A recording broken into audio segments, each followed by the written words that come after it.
Hi friends, Suketa HS. Gowda YouTube ಚಾನಲ್ಗೆ ಸ್ವಾಗತ.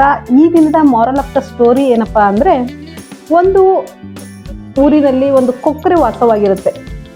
ಆ ಕೊಕ್ಕರೆಗೆ ಏನಾಗಿರುತ್ತೆ ಅಂದರೆ ವಯಸ್ಸಾಗಿರುತ್ತೆ. ತನ್ನ ಆಹಾರವನ್ನು ತಾನೇ ಹುಡ್ಕೊಂಡು ತಿನ್ನಬೇಕು, ಆದರೆ ಅದಕ್ಕೆ ಓಡಾಡೋಕ್ಕೂ ಶಕ್ತಿ ಇಲ್ಲ, ಇನ್ನು ಹಾರೋ ಮಾತೆಲ್ಲಿ. ಸೊ ಅದು ಒಂದು ಪ್ಲ್ಯಾನ್ ಮಾಡುತ್ತೆ, ನಾನು ಕುತ್ತಲ್ಲಿಗೆ ಆಹಾರ ಬರಬೇಕು, ಆ ರೀತಿ ಏನಾದರೂ ಒಂದು ಮಾಡಬೇಕು ಅಂತ ಯೋಚನೆ ಮಾಡುತ್ತೆ. ಅಲ್ಲೇ ಪಕ್ಕದಲ್ಲಿ ಒಂದು ಕೆರೆ ಇರುತ್ತೆ. ಕೆರೆ ತುಂಬ ವಿಶಾಲವಾಗಿರುತ್ತೆ, ಅದ್ರ ತುಂಬ ನೀರಿರುತ್ತೆ, ಅದರಲ್ಲಿ ತುಂಬ ಮೀನುಗಳು ಇರ್ತವೆ. ಅದನ್ನು ನೋಡಿದಂತಹ ಕೊಕ್ಕರೆಗೆ ಒಂದು ಪ್ಲ್ಯಾನ್ ಬರುತ್ತೆ, ನಾನು ಇಲ್ಲೇ ಇರಬಹುದು, ಇದರಲ್ಲಿರುವಂತಹ ಮೀನುಗಳನ್ನು ನಾನು ಆಹಾರವಾಗಿ ಬಳಸ್ಬೋದು ಅಂತ ಹೇಳಿ ಯೋಚನೆ ಮಾಡುತ್ತೆ. ಆಗ ಇದು ಡೈರೆಕ್ಟಾಗಿ ಹೋಗಿ ನನಗೆ ಆಹಾರ ಬೇಕು ಅಂದರೆ ಅವು ಬಂದು ಇದ್ರ ಬಾಯಿಗೆ ಬೀಳೋದಿಲ್ಲ. ಸೊ ಇದು ಒಂದು ಪ್ಲ್ಯಾನ್ ಮಾಡುತ್ತೆ. ಒಂದು ಏಡಿ ಹೊರಗೆ ಬರೋವರೆಗೂ ಯೋಚನೆ ಮಾಡ್ತಾ ಸುಮ್ಮನೆ ಅಲ್ಲೇ ಇರುತ್ತೆ. ಒಂದು ಏಡಿ ಏನು ಮಾಡುತ್ತೆ, ದಡದ ಪಕ್ಕಕ್ಕೆ ಬರುತ್ತೆ. ಆಗ ಇದು ಜೋರಾಗಿ ಅಳ್ಳೋದಕ್ಕೆ ಸ್ಟಾರ್ಟ್ ಮಾಡುತ್ತೆ. ಏನು ಅಂದರೆ, ಅಯ್ಯೋ ದೇವ್ರೆ, ಈ ಕೆರೆ ಬತ್ತು ಹೋಗ್ತಾ ಇದೆ, ಸೊ ನಾನು ನೆಕ್ಸ್ಟ್ ನೀರು ಕುಡಿಯೋದಕ್ಕೆ ಎಲ್ಲಿಗೆ ಹೋಗಲಿ, ನನಗೆ ವಯಸ್ಸು ಬೇರೆ ಆಗಿದೆ, ಪಕ್ಕದ ನದಿಗೆ ಹಾರಿ ಡೈಲಿ ಹೋಗಬೇಕಾ, ಅಯ್ಯೋ ಹೇಗನಪ್ಪ ಮಾಡಲಿ ಅಂತ ಅಳ್ಳೋದಕ್ಕೆ ಸ್ಟಾರ್ಟ್ ಮಾಡುತ್ತೆ. ಆಗ ಈ ಮಾತನ್ನು ಕೇಳಿಸ್ಕೊಂಡಂತಹ ಏಡಿಗೆ ಗಾಬರಿನೂ ಆಗುತ್ತೆ, ಬೇಸರನೂ ಆಗುತ್ತೆ. ಅಯ್ಯೋ ಈ ನೀರು ಬತ್ತು ಹೋಗ್ತಾ ಇದೆಯಾ ಅಂತ ತಕ್ಷಣ ಹೋಗಿ ಅಲ್ಲಿರುವಂತಹ ಮೀನುಗಳಿಗೆ ವಿಷಯನ ತಲುಪಿಸುತ್ತೆ. ಇಲ್ಲಿರುವಂತಹ ನೀರು ಬತ್ತು ಹೋಗ್ತಾ ಇದೆ, ನಾವು ಇಲ್ಲಿಂದ ಬೇರೆ ಕಡೆಗೆ ಹೋಗಬೇಕು ಅಂತ. ತಕ್ಷಣ ಅವೆಲ್ಲ ಪ್ಲ್ಯಾನ್ ಮಾಡ್ತವೆ, ಪಕ್ಕದ ನದಿಗೆ ಹೋಗೋಣ, ಹೇಗೆ ಹೋಗೋದು ಅಂತ ಹೇಳಿ ಯೋಚನೆ ಮಾಡೋಕ್ಕೆ ಸ್ಟಾರ್ಟ್ ಮಾಡ್ತವೆ. ಈ ಕಾನ್ವರ್ಸೇಷನ್ ನಡೆಯುವಾಗ ಅಲ್ಲಿಗೆ ಬಂದಂತಹ ಕೊಕ್ಕರೆ ಏನು ಮಾಡುತ್ತೆ, ನಿಮಗೆ ನಾನು ಸಹಾಯ ಮಾಡ್ತೀನಿ ಅಂತ ಹೇಳುತ್ತೆ. ಹೇಗೆ ಅಂತ ಹೇಳಿ ಅವು ಮಾತಾಡಿದಾಗ, ನಾನು ನಿಮ್ಮನ್ನು ಒಬ್ಬೊಬ್ಬರನ್ನೇ ಅಲ್ಲಿಗೆ ಸಾಗಿಸ್ತೀನಿ ಅಂತ ಹೇಳುತ್ತೆ.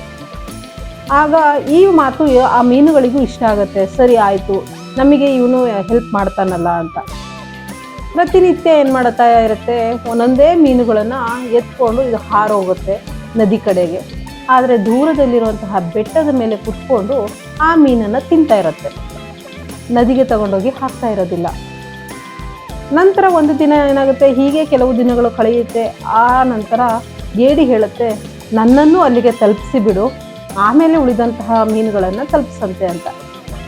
ಕೊಕ್ಕರೆಗೂ ಖುಷಿಯಾಗತ್ತೆ. ಸರಿ, ಇದರ ಮಾಂಸನೂ ಹೇಗಿರುತ್ತೆ ಅಂತೇಳಿ ನಾನು ನೋಡೇ ಬಿಡೋಣ, ಇದನ್ನೇ ತಗೊಂಡು ಹೋಗೋಣ ಅಂಥೇಳಿ ಎತ್ಕೊಂಡು ಹೋಗುತ್ತೆ. ಎತ್ಕೊಂಡು ಹಾರಿ ಹೋಗುವಾಗ ದೂರದಿಂದನೇ ಏಡಿ ಬಂಡೆ ಮೇಲಿರುವಂತಹ ಮೀನಿನ ಮುಳ್ಳುಗಳನ್ನು ನೋಡುತ್ತೆ. ಆವಾಗ ಇದಕ್ಕೆ ಗೊತ್ತಾಗುತ್ತೆ, ಇದು ಮೋಸದ ಕೊಕ್ಕರೆ, ಎಲ್ಲ ಮೀನುಗಳನ್ನು ಇದು ತಿಂತಾ ಇದೆ, ಈಗ ನನ್ನನ್ನು ಇದು ತಿನ್ನುತ್ತೆ ಅಂತೇಳಿ ತಕ್ಷಣ ಏನು ಮಾಡುತ್ತೆ, ಅದರ ಕೊಕ್ಕರೆಯ ಕುತ್ತಿಗೆಯನ್ನು ಗಟ್ಟಿಯಾಗಿ ಹಿಡಿದು ಅದನ್ನು ಅಲ್ಲಿಯೇ ಸಾಯಿಸಿಬಿಡತ್ತೆ. ಕೆಳಗೆ ಬಿದ್ದಂತಹ ಏಡಿ ನಿಧಾನವಾಗಿ ತೆವಳುಕೊಂಡು ತನ್ನ ಕೆರೆಗೆ ಮತ್ತೆ ಸೇರಿಕೊಳ್ಳುತ್ತೆ. ಎಲ್ಲ ಮೀನುಗಳಿಗೆ ಈ ವಿಷಯವನ್ನು ತಲುಪಿಸಿ ಉಳಿದಂತಹ ಮೀನುಗಳು ಸಾಯೋದನ್ನು ತಪ್ಪಿಸುತ್ತೆ. ಈ ಕಥೆಯ ನೀತಿ ಇಷ್ಟೇ ಸ್ನೇಹಿತರೆ, ನಾವು ಅತಿಯಾಗಿ ಒಬ್ಬರನ್ನು ನಂಬಬಾರ್ದು.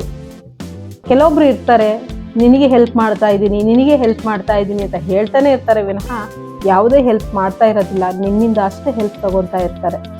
ಆದರೂ ಸಹ ನಾವು ಬ್ಲೈಂಡಾಗಿ ಅವರನ್ನು ನಂಬ್ತಾ ಇರ್ತೀವಿ. ಮತ್ತು ಕೆಲವೊಬ್ರು ಇರ್ತಾರೆ, ನಿಮಗೆ ಹೆಲ್ಪ್ ಮಾಡೋ ನೆಪದಲ್ಲಿ ಅವರ ಬೇಳೆಯನ್ನು ಬೇಯಿಸ್ಕೊಂಡು ನಿಮಗೆ ಬೆನ್ನಿನಿಂದ ಚೂರಿ ಹಾಕ್ತಾ ಇರ್ತಾರೆ.